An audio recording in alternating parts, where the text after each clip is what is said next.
Muito boa tarde a todos. É muito bom a gente estar aqui, começando o nosso final de semana, se preparando para a próxima semana, com aquilo que é mais importante. A gente, quando vai para um lugar, a gente tem que arrumar a nossa mala. Se a gente não tem nenhuma informação para onde a gente vai, não sabe que clima tem, não sabe quanto tempo vai ficar, não sabe que atividade vai realizar lá, como é que a gente prepara a mala? O que vocês acham? Não sei para onde eu vou, não sei o clima, não sei quanto tempo, não sei o que eu vou fazer lá. É fácil arrumar a mala? Vai ser difícil. Muita gente pergunta por que o espírita estuda tanto a vida após a morte. E mesmo o espírita pergunta assim, por que será que os espíritos vieram nos contar tanto a respeito do que vai acontecer lá? Tem gente que fala assim, depois que eu morrer eu vejo. Acontece que assim como um viajante prepara sua mala de acordo com tudo que ele vai encontrar no lugar de destino, nós também vamos preparar nossa mala de acordo com a realidade que a gente vai enfrentar no mundo espiritual. Porque aqui é um pequeno intervalo na nossa vida eterna, e lá é a nossa verdadeira pátria.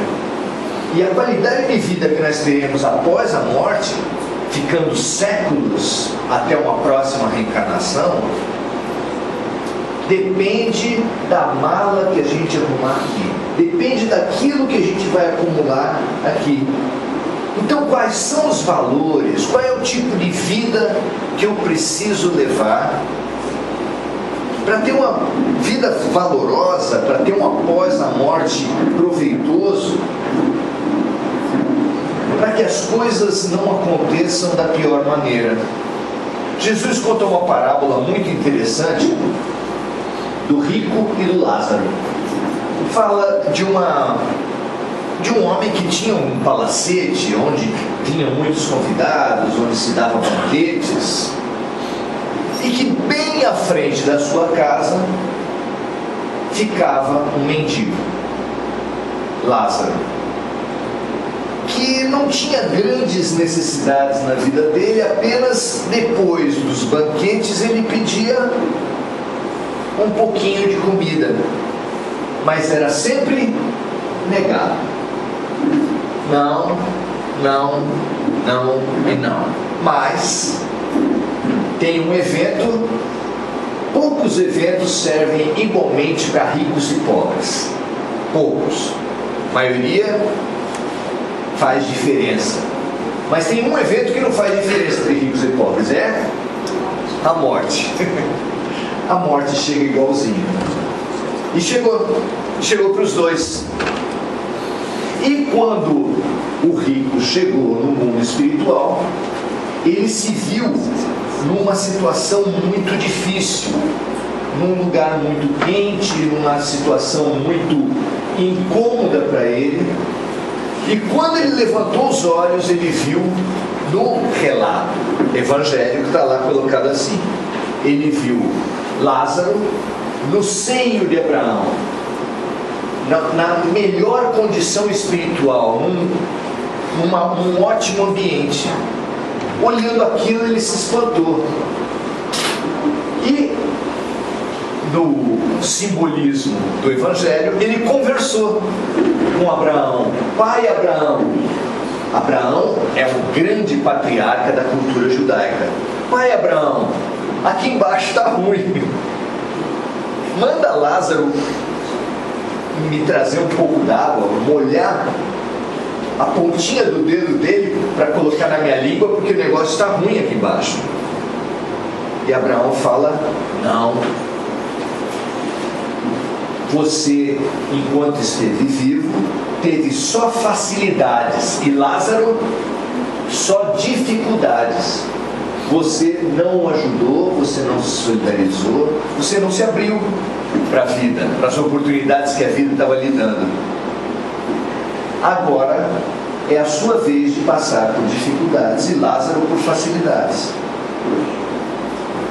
Aí ele falou assim: bom, já que é assim, mande alguns emissários para a terra para alertar meus irmãos.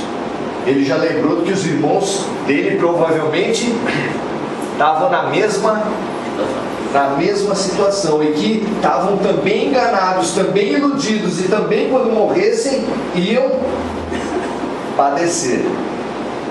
Daí ele falou: não, ele já tem Moisés e os profetas, que os leiam, que os estudem e que os sigam, porque nem que nós mandássemos os próprios mortos alertar os vivos, eles não acreditariam. Isso vocês acham que tem alguma coisa a ver com o espiritismo, com essa nossa realidade de hoje, não? O que vocês acham?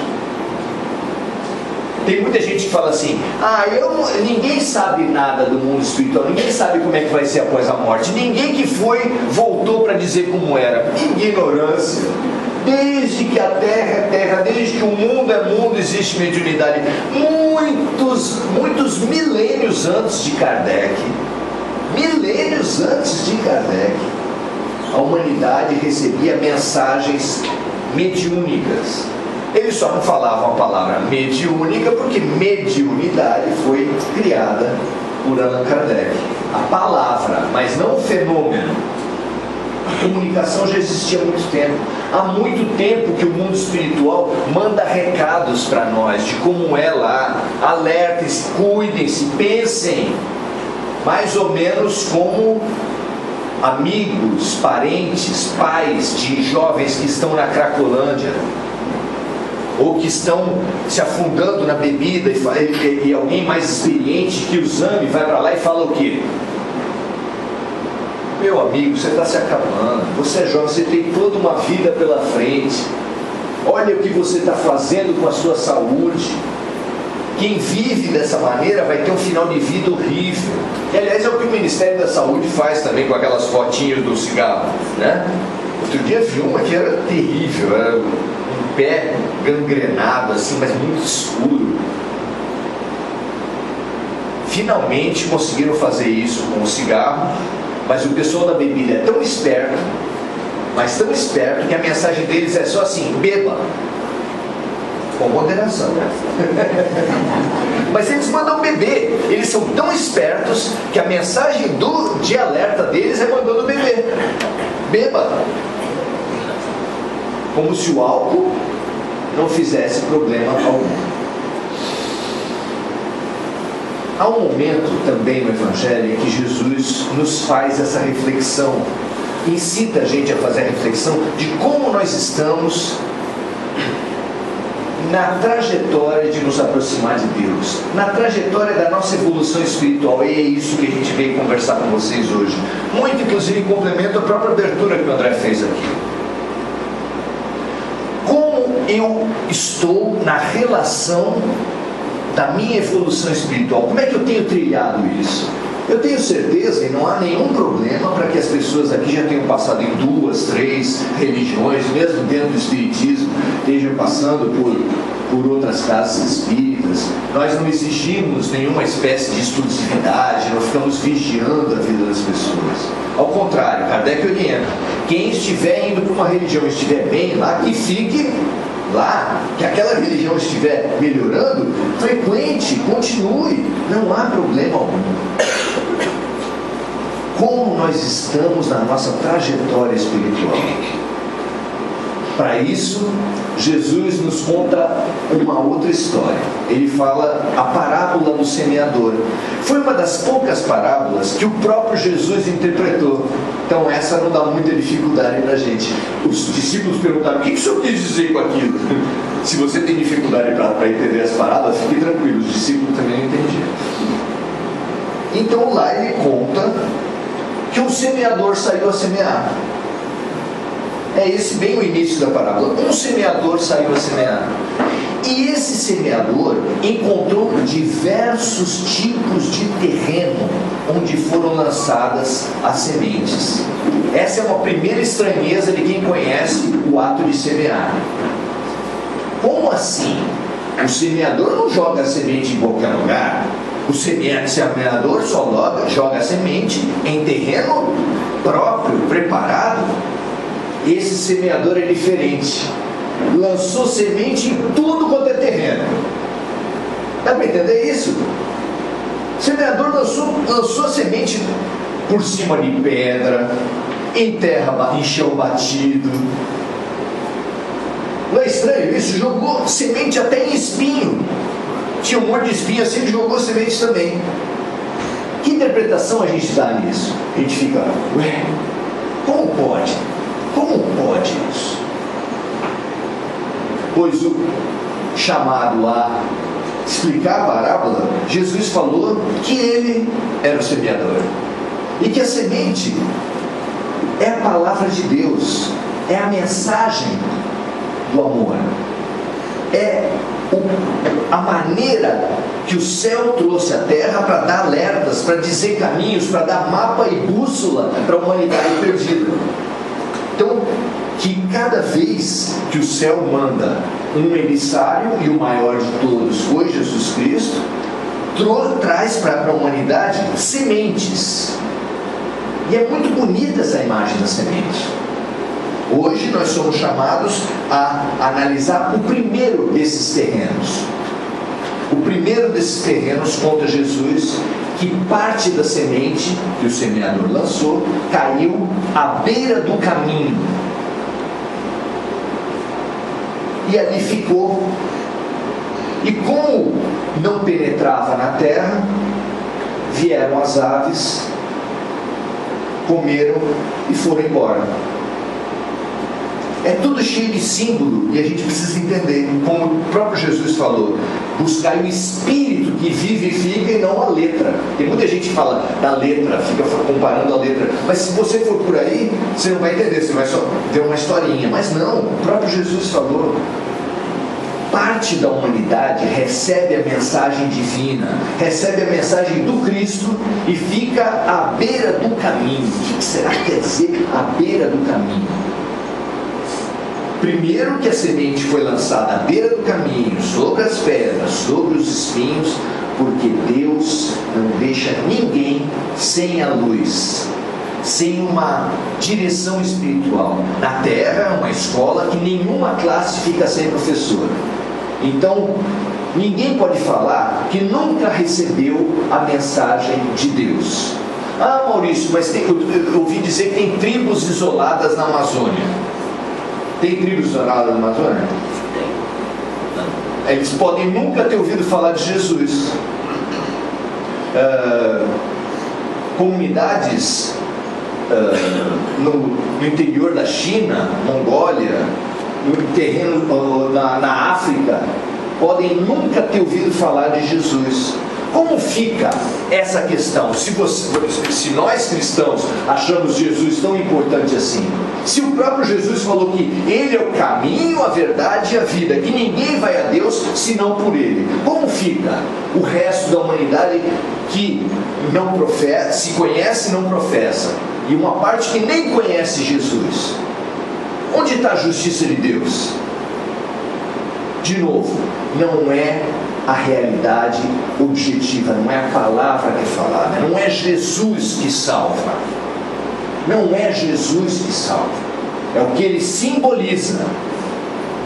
O que Ele simboliza é a necessidade da gente se abrir, se sensibilizar uns para os outros, se abrir para o amor. E qual é a comunidade da terra que não sabe da importância do amor? Vocês acham que tem um ser humano na terra que não sabe da importância do amor, da alegria, do preenchimento que o amor dá na vida da gente? Não é possível isso. O próprio Kardec perguntou para os espíritos no livro dos Espíritos assim: aonde estão escritas as leis de Deus? Essa é uma questão importante. Por essa questão a humanidade guerreia há muito tempo. Aonde vocês acham que estão escritas as leis de Deus? Na Bíblia? Podia ser. Na Torá? Podia ser. No Tao Te Ching? No Alcorão? Onde estão escritas as leis de Deus? Segundo a resposta, mostraria qual a religião está certa. É Essa é uma questão importante. Sabe qual foi a resposta que os espíritos deram para Kardec? As leis de Deus estão escritas na consciência. Isso é muito bonito, porque consciência é o fundo, é o mais profundo de todos os seres humanos, alfabetizados ou não, cristãos, budistas, até ateus, têm a mesma consciência que todos nós. Então, mostra a igualdade absoluta que Deus nos considera. E ali na parábola foi simbolizada por esse semeador. Jesus, não propriamente o Jesus histórico, aquele personagem que nasceu de Maria e José, mas o Jesus, governador da terra, emissário de Deus. E Deus é amor, e Ele veio trazer a mensagem de amor. É esse Jesus que é o caminho, a verdade e a vida. Ninguém vai a Deus senão através do amor. E feita essa situação, a verdade é que, como diversos profetas, Jesus também lançou sementes à humanidade. Mas alguns ficaram à beira do caminho. O que é ficar à beira do caminho? Vamos tentar interpretar. Não existe palavra final, é só um exercício que a gente faz aqui. É se perder? Oi? É se perder? Olha, à beira do caminho, vamos pensar parte por parte. O que é um caminho? Todo chão de terra é um caminho? O que vocês acham? Todo pedaço de terra é um caminho? É um pedaço de terra que leva de um lugar para o outro. Ora, não é? O que o caminho sugere para a gente? O que o caminho convida? O caminho convida a caminhar, seguir, convida ao movimento. O que acontece que alguém chega à beira de um caminho, que ele sabe que é bom, que reconhece que é um grande caminho e fica parado à beira do caminho? Não é um dilema isso? Por que alguém chega na beira de um caminho que ele fala assim: esse caminho é bom, esse caminho é maravilhoso, esse caminho é lindo, é ele que vai nos levar a um lugar muito bom, e fica ali parado olhando o caminho? Não é uma figura interessante? O que vocês acham que representa isso? O que será que representa isso? Vamos pensar. Cada um daqui pode pensar. Quem será que está à beira do caminho? Jesus já falou que Ele é o caminho, que além do amor ser o destino, a maneira de chegar ao amor é amando. Tem um verso de Carlos Drummond de Andrade que fala assim: amar se aprende amando. Não tem outro jeito. Você pode fazer curso, ler um monte de livro, enciclopédia. Não, eu sou pós-graduado em amor. Grande coisa. Muita gente é pós-graduado em amor. Tem gente que faz faculdade de cristianismo, teologia, sabe um monte de coisa. Aliás, entre os assassinos de Jesus estava gente que era muito entendido dos caminhos, eram os doutores da lei.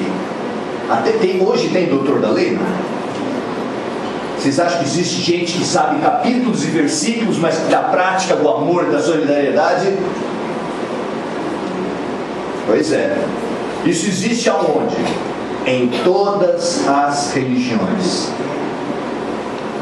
Existe em que pessoas? Em quase todo mundo que você encontrar. Eu só coloco quase porque o mundo espiritual falou que existem alguns missionários que vieram à Terra para exemplificar o amor. Eu estou procurando, sinceramente, para poder seguir. Mas o resto, estamos todos com movimentos de acomodação e de seguir.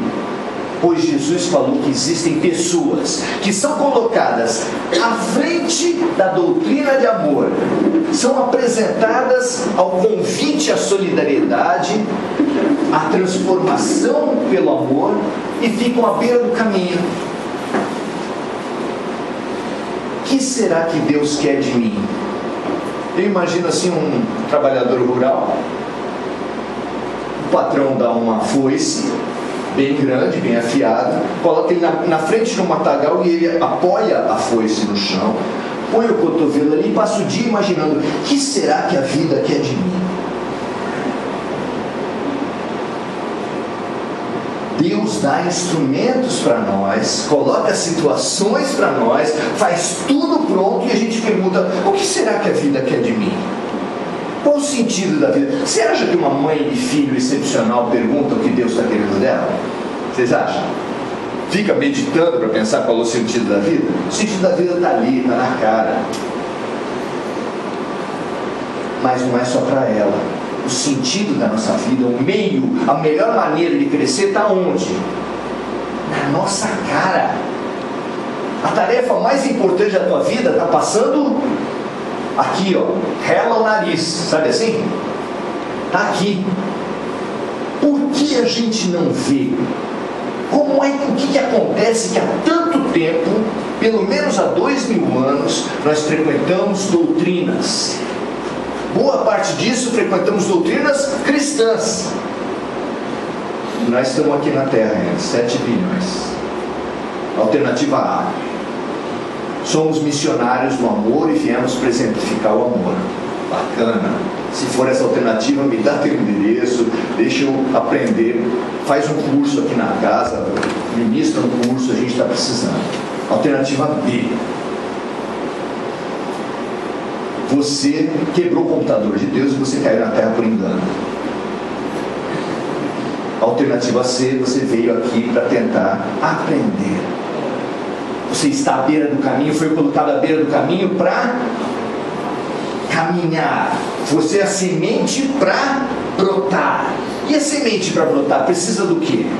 Tem alguns tipos de semente que fornecem uma imagem preciosa para a gente. As sementes que têm a casca mais grossa e mais dura, elas precisam ser colocadas na água para apodrecer um pouco a casca e para aquela água entrando na semente fazer o cerne inchar. E o cerne inchando e a casca um pouco mais mole faz com que a semente, a casca rache, quebra. Isso chama-se tecnicamente quebrar a dormência.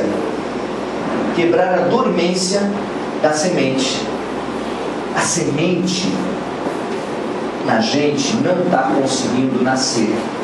A semente de Jesus, a palavra de Deus, o exemplo de amor, a luta por nos sensibilizar para o amor, não conseguiu crescer, por isso que nós estamos na terra. O que fazer para quebrar a dormência? Essa é a nossa questão. Não adianta estar aqui na terra, não adianta frequentar, dizer que pertence a uma religião e não realizar isso. Não adianta estar à beira do caminho e não caminhar. O mundo espiritual é muito desafiador quando, por diversos espíritos, nos relata que alguns, a maioria dos religiosos, depois que morrem, vão para um manicômio no mundo espiritual. Vocês sabiam disso? Sim. Muitos têm uma ala enorme para os espíritos, fiquem tranquilos.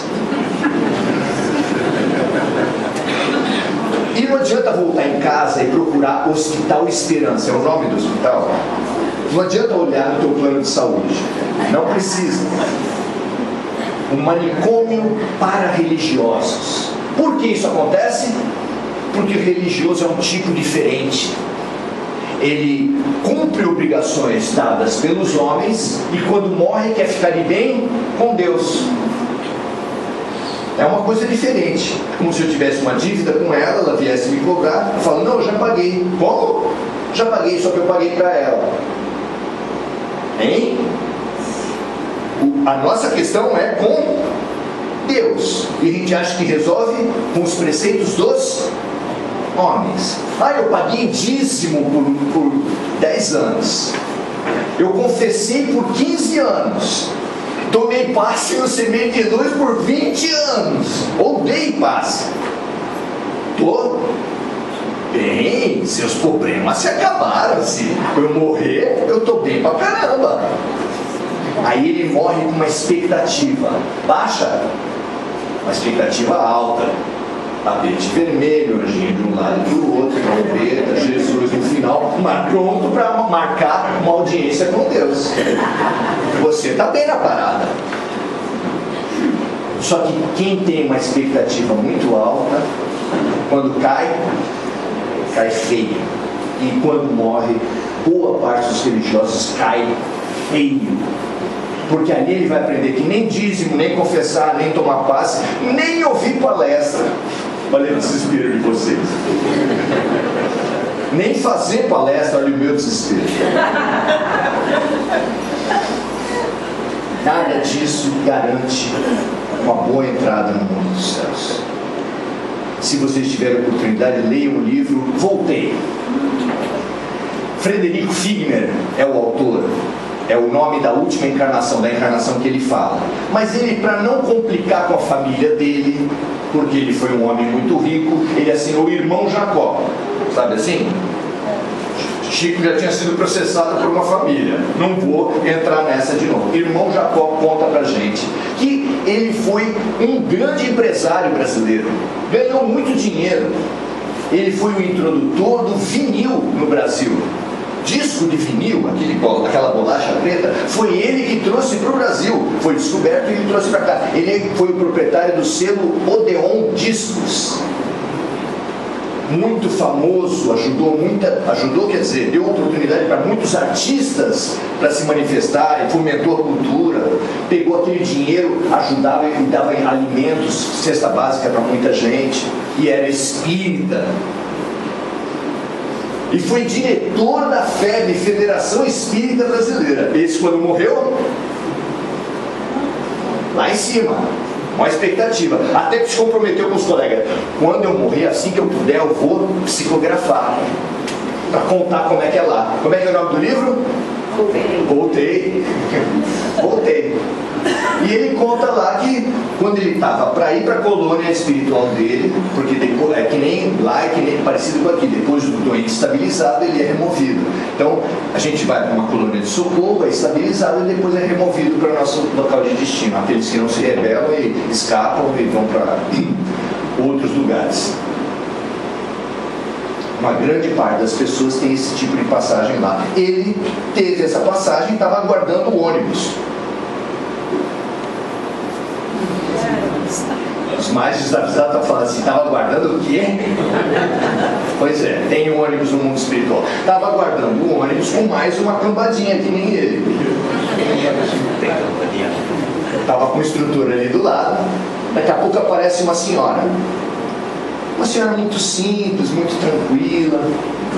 Chega ali, senta ali com eles, e ele olha para ela e ela tem uma luzinha no peito. Aí ele discretamente fez o que nós faríamos, não é? O que você faria?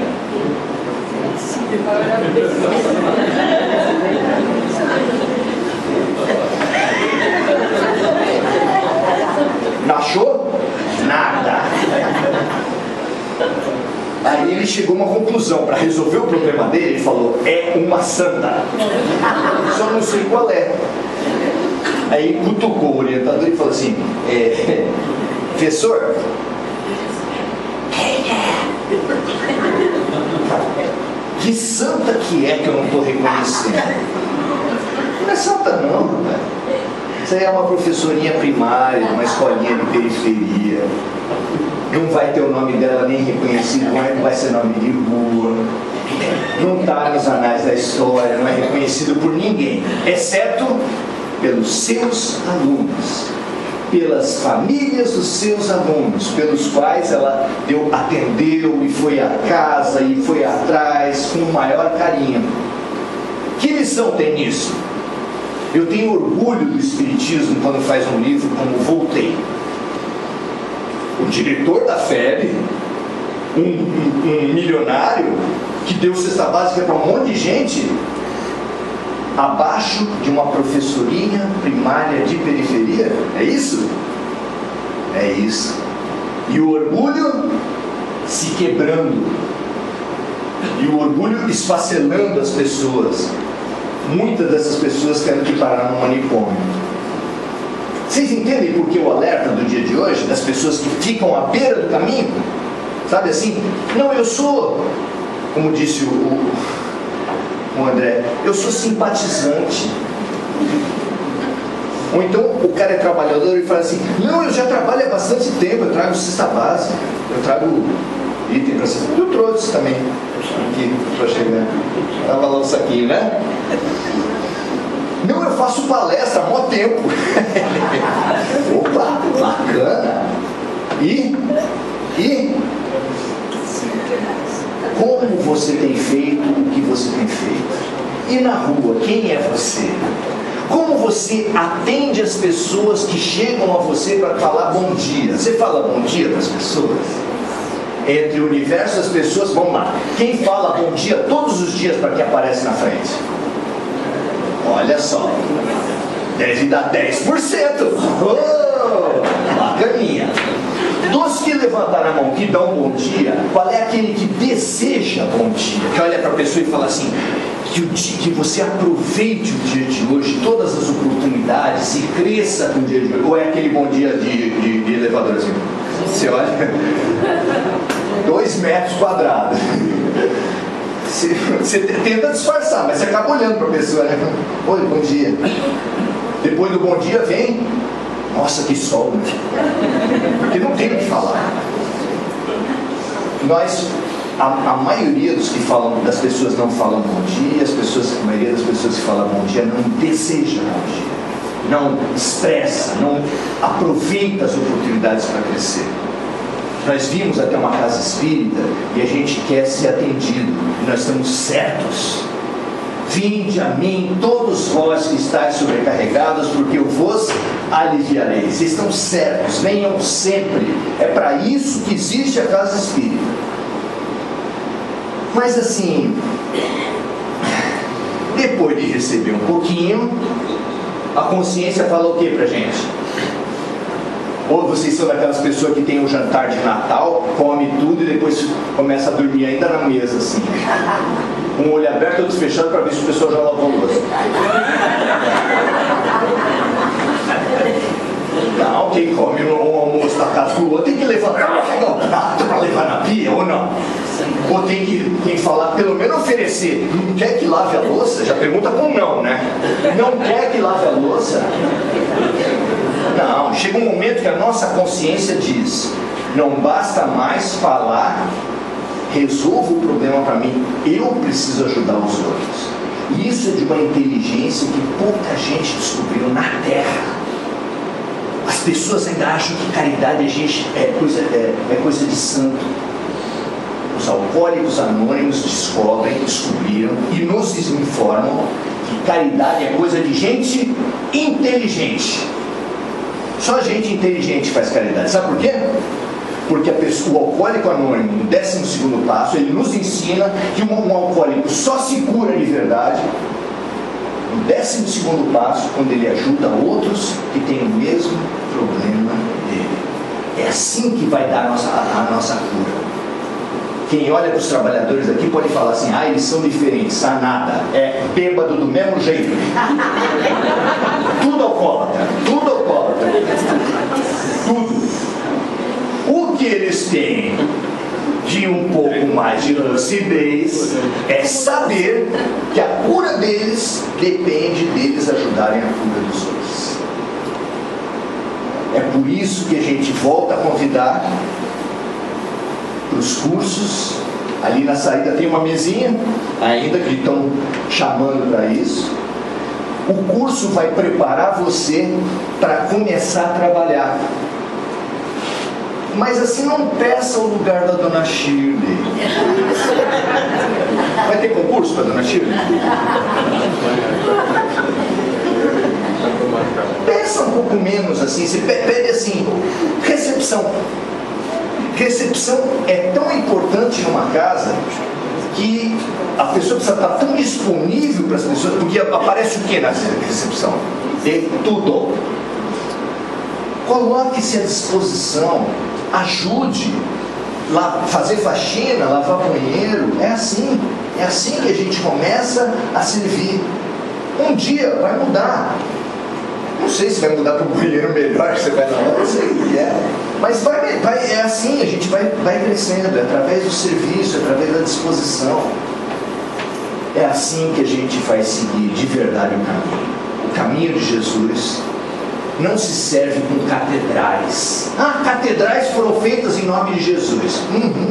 Megatemplos foram feitos em nome de Jesus. Fortunas o filho da Zíbia Gasparetto ergueu com livros espíritas. É verdade. O João de Deus, para a maioria da população brasileira, é espírita. Ele ganha dinheiro, não?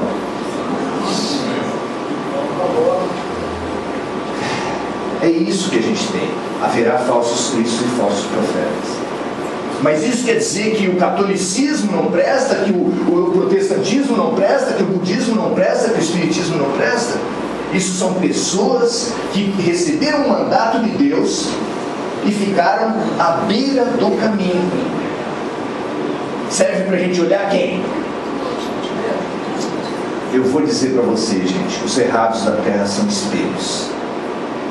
Quando você estiver olhando, cuspindo e criticando a figura do espelho, lembra que é um espelho. E que aquela figura que está ali é para alertar quem? Sabe a foice que o cara está apoiado e perguntando: o que Deus quer de mim? Essas pessoas são espelhos e estão falando com Paulo. Esse espelho está falando com Paulo: acorda, tu que dormes, quebra a tua dormência, sai da beira do caminho e começa a caminhar. Boa tarde a todos.